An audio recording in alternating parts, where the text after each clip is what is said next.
Bonsoir, du coup. Moi, c'est Bianca Sesselmas. Je suis senior software engineer chez Doctolib et je fais partie de la domaine de plateforme engineering chez Doctolib et je fais partie de l'équipe qui travaille sur l'adoption de l'IA chez la tech, chez Doctolib. J'imagine que vous connaissez tous un peu Doctolib, mais un petit peu de chiffres quand même. On est présent dans 4 différents pays européens, France, Allemagne, Italie et Pays-Bas. On a plus de 90 millions d'utilisateurs, dont à peu près 500 000 professionnels de santé. Et on est à peu près à plus de 300 000 employés. Et dans tout cela, la tech, on est à peu près 600 ingénieurs. On a au total environ 14 millions de lignes de code distribuées entre nous aussi, un grand monolithe et une vingtaine de services. Notre monolithe est sur Ruby on Rails. Pour tout ce qui est front, on est sur du TypeScript et du React. Et pour tous nos services, on est sur la stack du JVM avec du Spring Boot. Aujourd'hui, tous nos ingénieurs, ils ont au moins une licence IA. On est arrivé à avoir 95% de nos ingénieurs qui sont actifs utilisateurs des outils IA qu'on leur a fournis.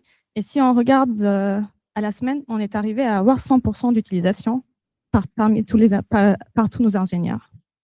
Mais comment on en est arrivé ici? Donc moi, je vais plutôt parler de la partie de la démocratisation des outils et pas vraiment des produits, des features. Donc tout a commencé vers mi-2023. On a choisi 25 ingénieurs spécifiques pour qu'ils testent vraiment et qu'ils passent du temps pour expérimenter avec Copilot. Et même à l'époque, le agentic programming, c'était pas encore trop développé. C'était plutôt du code completion, code suggestion, du simple prompt engineering. Mais même comme ça, en fait, tous les retours étaient très, très positifs. Donc, on s'est dit, en 2024, on va laisser tout le monde avoir Copilot. Et du coup, on a commencé à avoir un peu le culture de AI first dans la tech. En avril 2025, déjà que l'Agentic Programming, ça commençait à faire preuve, GitHub nous a proposé de faire un workshop de Agentic Programming avec Copilot. Et c'était vraiment un tournant dans notre, dans notre parcours d'adoption. Parce qu'en fait, on a vu que c'était plus du tout de juste code completion, code suggestion, c'était vraiment l'IA qui faisait notre boulot à nous, pas pour nous. Et vu que Copilot a fait son preuve et que d'autres acteurs dans le marché a commencé à faire parler d'eux, on a décidé de tester aussi Claude Code et Cursor. Et cette fois-ci, on s'est dit, on va trouver 30 ingénieurs qui sont volontaires et qui veulent vraiment consacrer du temps à expérimenter ces outils. Donc, on a formé ce groupe d'ingénieurs qu'on a nommé AI Champions. D'ailleurs, moi, je faisais partie de ces AI Champions. C'est après que j'ai passé dans l'équipe qui est vraiment dans l'adoption de l'IA. Et du coup, ils ont testé et on a fait de notre été 2025 un AI Summer Camp dans lequel tous ces AI Champions ont partagé tous leurs apprentissages, leurs expériences. On a fait intervenir des speakers externes. On a commencé à faire des présentations, des trainings. Et en Q3, on s'est dit, on va balancer tous les outils à tout le monde. Tout le monde peut avoir tous les outils. Et on a vraiment encouragé tout le monde à utiliser. Et comme ça, on a réussi à avoir 100% d'utilisation en seulement un trimestre, en fait.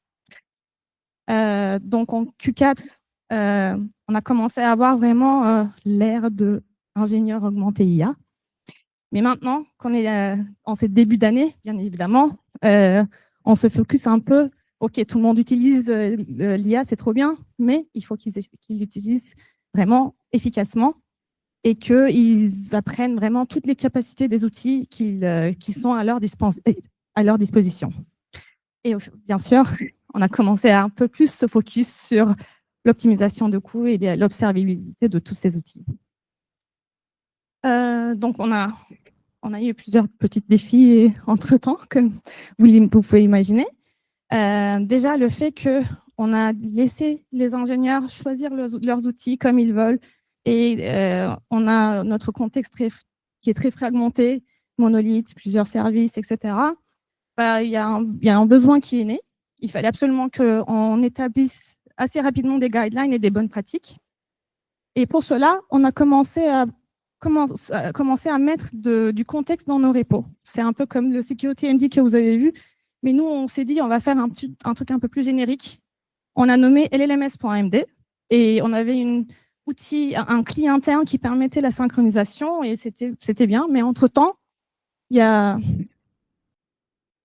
un standard d'industrie qui a émergé, c'est Agents.md. Donc, on s'est dit, si c'est un standard, on va migrer plutôt vers ça. Donc, c'était un simple renommage en vrai. Sauf que, malheureusement, Claude ne supporte toujours pas Agents.md. Donc, c'est ce qu'on a fait pour que tous nos outils aient le même contexte. On crée des Agents.md et on crée un fichier CloudMD qui fait un symlink sur Agents.md. Donc, tout le monde a les mêmes contextes. Et après, on s'est dit, on va faire une librairie partagée dans laquelle n'importe qui dans la tech peut contribuer et partager tout prompt qui sont utiles, qui peuvent être utiles à tout le monde dans la tech. Pareil, c'est très simple à synchroniser avec tous nos repos grâce à notre client interne et c'est spécialisé par stack technique et compatible avec tous les outils IA. Donc, c'était un CLI tool qui nous permettait de symlinker tous ces fichiers qui étaient dans cette librairie partagée à des endroits précis que les outils IA pouvaient lire, par exemple le fichier .cloud pour Cloud, .cursor pour cursor, voilà.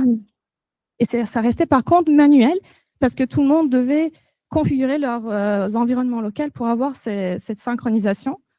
Sauf que plus on arrivait à 100% d'adoption, plus on a commencé à avoir une tendance.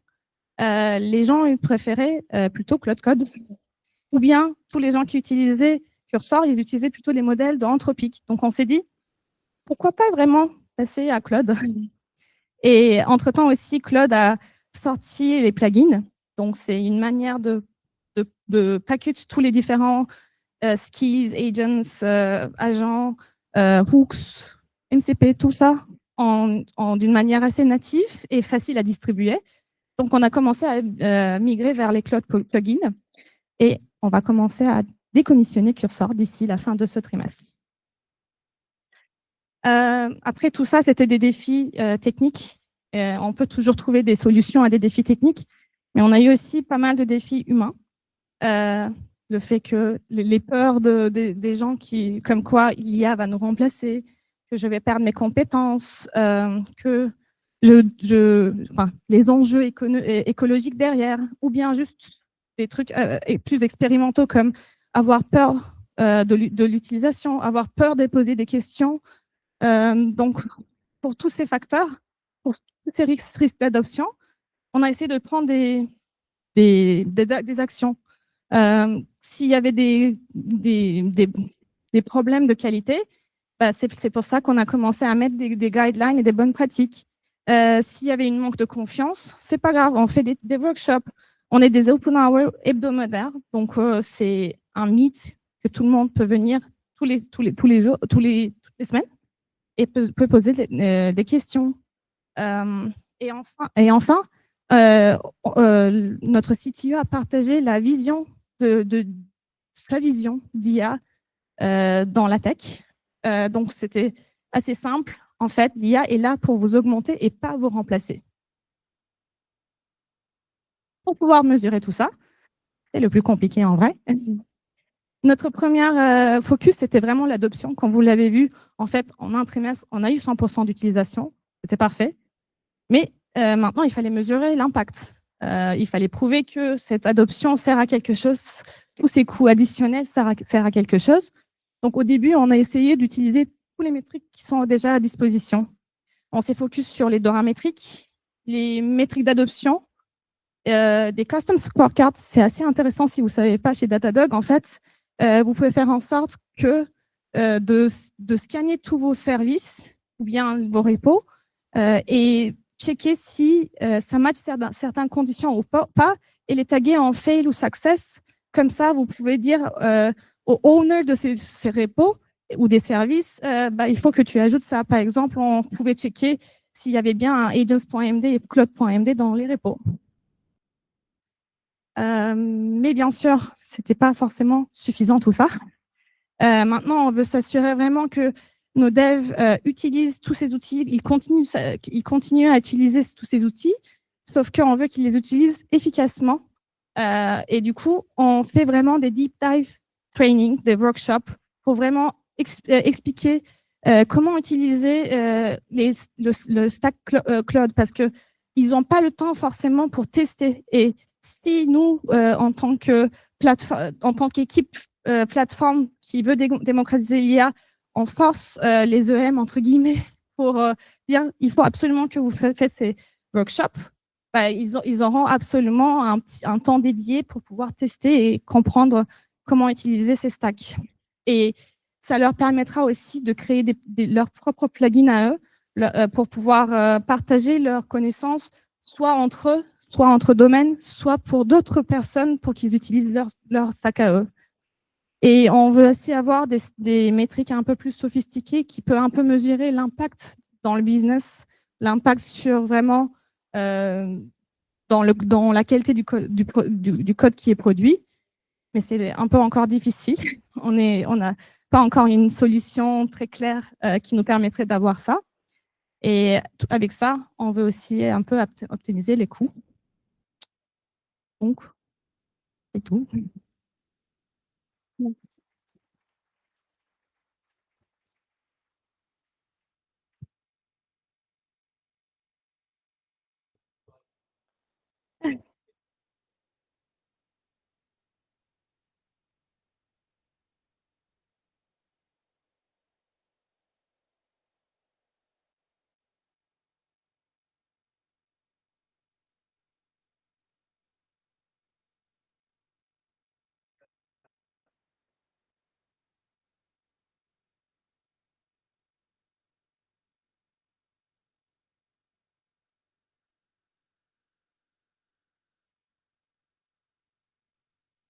Alors, déjà, jusqu'à maintenant, chez Doctolib, toutes les équipes, ils sont assez autonomes. On partage toutes les bonnes pratiques et les guidelines et les golden paths à suivre. On fait en sorte de suivre par des métriques si tout est bien mis en place.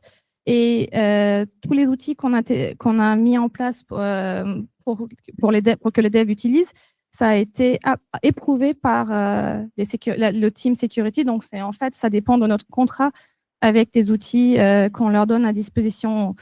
Après, rien ne les empêche bien évidemment de tester avec leur propre licence, faire des choses, mais on essaye de leur donner assez d'outils pour qu'ils ne vont pas ailleurs à tester d'autres choses. On leur donne la liberté, mais en contrôlant cette liberté, en fait, entre guillemets. C'est-à-dire, je sais pas comment.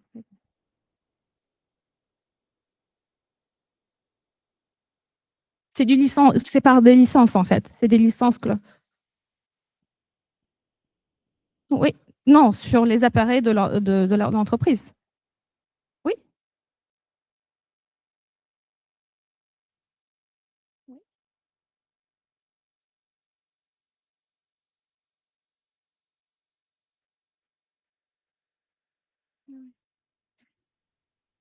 Oui, là, on voit pas trop.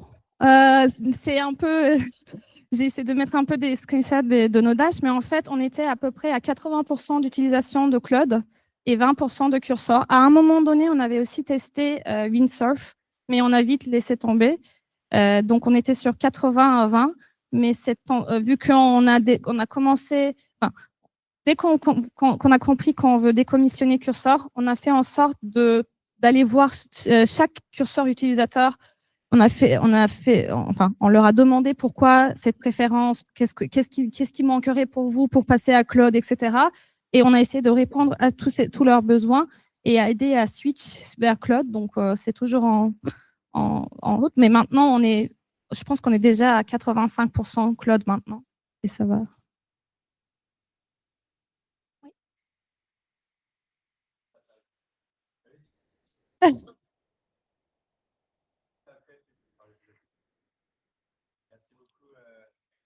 Merci.